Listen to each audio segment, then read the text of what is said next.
La croissance économique de la Côte d'Ivoire devrait rester robuste en 2022 avec une croissance de 7%. C'est ce qu'indique le Fonds monétaire international dans un communiqué publié suite à une mission conduite du 25 janvier au 3 février 2022 dans le pays. En effet, selon l'organisation, l'économie ivoirienne continue de montrer des signes de résilience face à la pandémie et d'une reprise obtenue en 2021.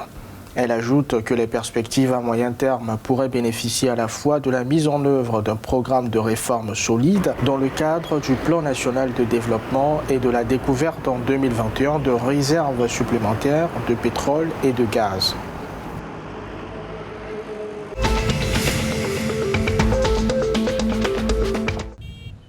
L'État béninois annonce qu'il ne fera pas plus de 1286,9 milliards de francs CFA d'emprunt en 2022. C'est du moins ce qu'indique la stratégie annuelle d'endettement de l'État annexée au budget général de l'État exercice 2022. Selon la Caisse autonome d'amortissement, cette dette publique devrait demeurer viable avec un risque de surendettement extérieur et global modéré.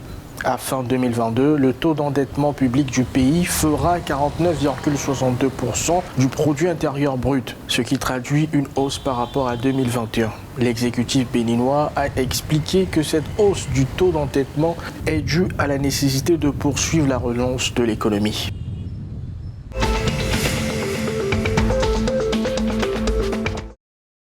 L'armée burkinabé a neutralisé du 1er au 6 février 2022 plusieurs terroristes dans la province du Soum lors d'une mission de reconnaissance.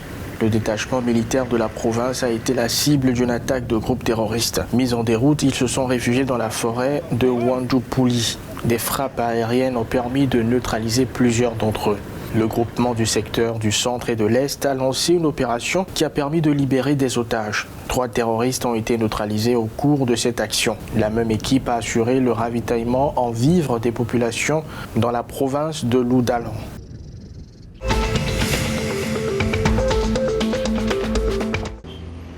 La note souveraine du Ghana tombe de B3 à CAA1 avec une perspective négative dans l'échelle de Moody's. Le pays d'Afrique de l'Ouest, deuxième économie de la CEDEAO, est désormais au même niveau de risque que le Burkina Faso d'après Putsch, lui aussi dégradé de B3 à CAA1. Le déclassement à CAA1 reflète la tâche de plus en plus difficile à laquelle le gouvernement est confronté face à ses problèmes de liquidité et de dette.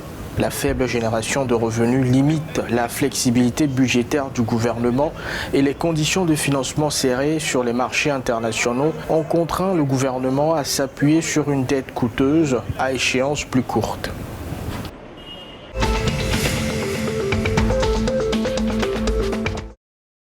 Au Nigeria, les autorités sanitaires ont signalé 211 cas confirmés de fièvre de Lassa au cours du premier mois de l'année 2022, dont 40 décès. C'est 4 fois plus que les cas confirmés signalés au cours des 4 premières semaines de janvier 2021. Ce chiffre inclut 42 cas confirmés et 6 décès signalés au cours de la dernière semaine de janvier. Au total, pour 2022, 14 États ont enregistré au moins un cas confirmé dans 43 zones de gouvernement local.